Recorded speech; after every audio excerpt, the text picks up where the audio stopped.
Afternoon. So Charles and Adam had actually asked me to share some thought-provoking nuggets before you go into this give and get session and noodle on it. So, and by the way, thank you, Charles, Adam, and the entire New York Times team. This has been, I don't know what you thought, but this has been a fascinating day, right? So many great ideas. Fascinating. All right, so I only have 6 short hours to dive in with you, so I have 10 minutes. So here's a nugget for you to dive into, or noodle on for this give and get session. My entire career has been spent measuring performance and engagement. How do you measure performance and engagement? Company after company after company. And when you do that all the time, you find the same discovery. You always find the same discovery. We haven't talked about it much today at all, but it's relevant to everything that we're trying to do. Collaboration, innovation, diversity, inclusion, selection, development. All these things are completely seen through this lens. And the discovery is this. It's range in performance. Whether it's performance, engagement, whatever the measure is, there's range between two teams in the same organization doing exactly the same kind of work. Normally we think that companies do have one culture and this company's culture is different from another. But you go inside a company, what you find is there's far more variation between two teams in the same company doing exactly the same work than there is between two companies. Here's one example. It's a retailer. I pick it because every single one of their 8,000 stores is supposed to be exactly the same as one another. You'd all know exactly who they are. They're probably going to be on the best companies to work for list later on this week. I won't mention their name. But they've been incredibly good at building a great culture.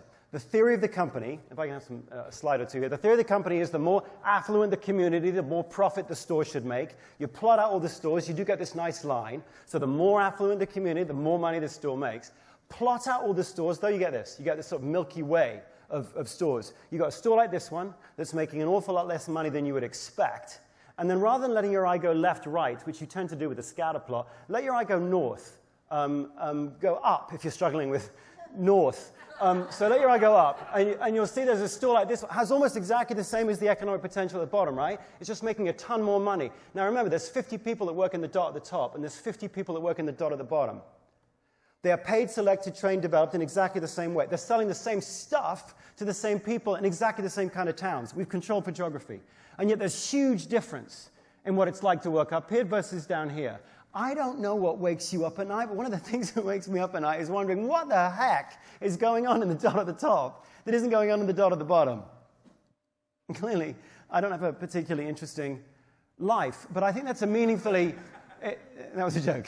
I have a very interesting life, I think. But clearly, if we're going to build lots of great organizations, we've actually got to frame it this way, right? We've got to build lots and lots and lots of teams like the best teams. That's what we're all talking about. We may not have said it exactly that way today, but that's what we're doing. We're basically saying, what the heck is going on up there? Because everyone here has the same culture, supposedly, same way of being selected, trained, same everything. But boy, there's huge variation. And the y-axis here could be profit, it could be accidents on the job, it could be lost work days, it could be employee engagement, whatever it is, you find range. Whenever you measure anything, folks, you find range inside the same company. So if we want to build a great company, we've got to have a deep understanding of what the heck is going up here so we can build more teams like the best teams. There are 2 reasons why that's wicked tricky to do. We know that one of the key differentiators in high-performing versus low-performing teams is it's the team leader. I mean, if you want to take 20 years of research and go, what's the big discovery? You go, it's the team leader, stupid. It's the team leader. Almost any research ends with, it's the team leader. People join companies, as you know, and then physically or psychologically, they quit their boss. So we know the team leader is super important. And yet, first problem is, we don't build any tools for team leaders. Almost all the tools that you can think of that relate to talent in an organization are built for HR, aren't they? They're not built for team leaders to actually, I don't know, use. If you think about any of these tools, first of all, they're all siloed. So you've got the performance management tool, doesn't talk to the employee engagement tool, doesn't talk to your 360, doesn't talk to your leadership development, doesn't talk to your personality assessment, doesn't talk to your enterprise-wide recognition. All of these tools are separate, different languages, different structures, and that poor team, very busy team leader is supposed to charge with making sense of it all, which of course he or she can't. Probably the most egregious example is employee engagement. Most employee engagement sounds like this, right? Or actually looks like this. You take a file feed from your HRIS system, you sort of lock it in, who reports to who. You take your engagement survey, you deploy it to your HRIS system structure. 6 weeks later, after many emails bugging people, you get the data back. The first people to get the data back is not the team leader, it's HR, who cleans it, hands it up to the CEO, who makes some broad pronouncement, recognition is up and communications is down, and we do a town hall meeting or whatever. And then one level below the CEO then gets the data, they dive into it. And then 3-4 months later, the person whose data it is gets the data, and the poor HR person, and I know this because I've done this a whole bunch of times while I was at Gallup, you walk in with your little report and you go, here's your data. And the team leader goes, wait, it says n equals 7. I don't have 7 people. I got 13 people now. Are the 7 people part of the 13, or is it entirely different at 7? And you, the HR person, you go, I don't know.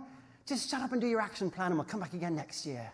That's what engagement is. Right? It's a parallel universe. All of these things, performance, engagement, learning, diversity, inclusion, these are all parallel theoretical abstractions that have no real resonance with the real world. Team leaders don't use them. And I know it's not just a tools thing, but as Marshall McLuhan said, we make our tools, and then our tools make us. So pretty much everything that we've talked about today depends upon a particular team leader using a real tool in the real world, and they don't. So that's the first problem for almost everything that we're talking about here. It doesn't come together in the world of the team. Every CEO in this room, you don't actually know which teams exist in your organization and who's on them.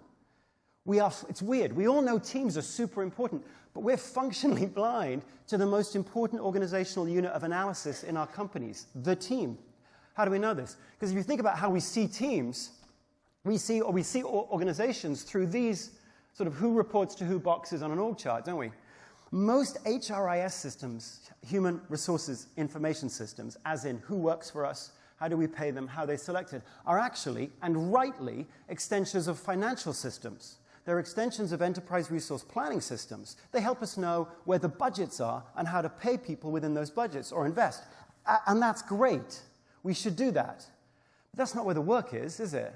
As most of you know, most work happens in much more dynamic, agile ways. Most real work, happens super collaboratively, doesn't it? There's a team leader somewhere will pull together a group of people, cross-departmentally or cross-functionally or cross-country. Some of the people are leaders on one team and followers in another. Some of the people work for the company, but let's face it, in a lot of companies, many of the people on the teams doing the work are contingent workers who don't even work for us. And yet that's where all of the creation and collaboration and innovation, that's where it all happens. And we can't see them. We can't see teams.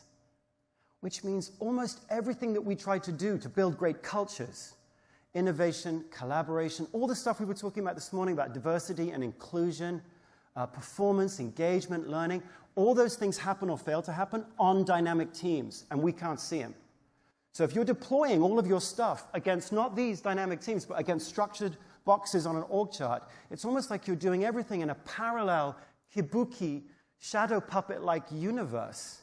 We've got to get into the real world of where does diversity, inclusion, and collaboration and innovation actually happen on a team? Oh gosh, we can't see them. What's the solution? Well, there's 2 solutions, I think. One of them is we've got to realize that HR is not the source of truth of which teams exist and who's on them.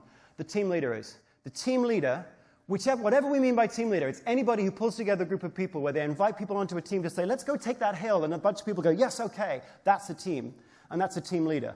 The source of truth for which teams exist in an organization and who's on them is not HR's job. It's the team leader's job.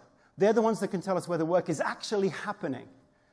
How do we get them to actually serve that role as the source of truth? Well, we could build tools for team leaders that they actually want to use. If you think about what a busy team leader actually wants to answer in building a team, there isn't 14 different silos of stuff, is there? Actually, it's just 3 questions. If any of you build a team, you've only got 3 questions, don't you? Number 1, what are the particular strengths or capabilities of the people on my team? I want to know that. That isn't a weird, abstract HR question. That's like, I want to know the strengths and the capabilities of my people. Second, I want to know what they're doing right now. What are they doing? What are they working on? Not the goals they put in the stupid form at the beginning of the year. Those goals were irrelevant by the 3rd week of the year, weren't they? We all know that. The year is 52 little sprints. So this week, what are we all working on? And then thirdly, how engaged are they right now? How are they feeling right now? And that's what anyone who builds a team here is thinking about. What are the capabilities of people? What are they doing? How are they feeling? If we could build tools that actually answer that question, we'd get uncoerced voluntary usage of those tools, and lo and behold, we would see where the work's happening. Just by way of closing, if you want to see what that will look like, watch a 14-year-old girl or boy play FIFA on Xbox. It looks like this. If you're going to, the first thing you do is you pick your players. Because you pick your team, right? The first thing you can do when you play FIFA on Xbox is you decide the team. You decide what the team is called, you decide what the name of the team is. Maybe you got 2 teams or 3 teams or 4 teams, but you're the one responsible for building the teams. You pick the players.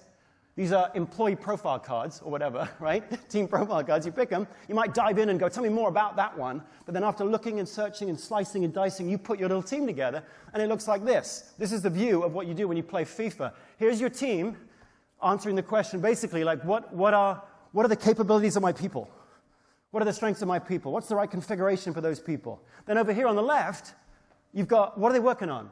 Changes after every game, doesn't it? If ever you've played FIFA, you change the formation after every game. Every game it changes after every game, just in case you might get a better edge to win. Over here, you've got your employee engagement survey, chemistry score. Now, this, of course, is not a survey. You're not actually asking these people because they're not real. But you're deriving the chemistry score from which league they came from, which era they came from, which language they speak. And you, when you pull this all together, you're trying to build a really great team that's working on the right stuff that feels super engaged. The best players, FIFA, Xbox, aren't the ones with a team of 11 Messis. In fact, the real kudos comes from beating the team of Messis with a team of misfits that you've put together perfectly. And you don't have to force anyone to do this. It's not like your mother is emailing you all the time, come on, play Xbox. You can't get people to stop doing this. Xbox actually knows that people spend far more time building the teams than they do playing the games.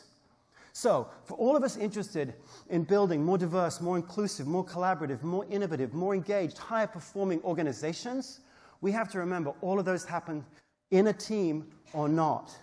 And the team, therefore, is the most important unit of analysis, which means we've got to serve the team leader with tools that they actually want to use.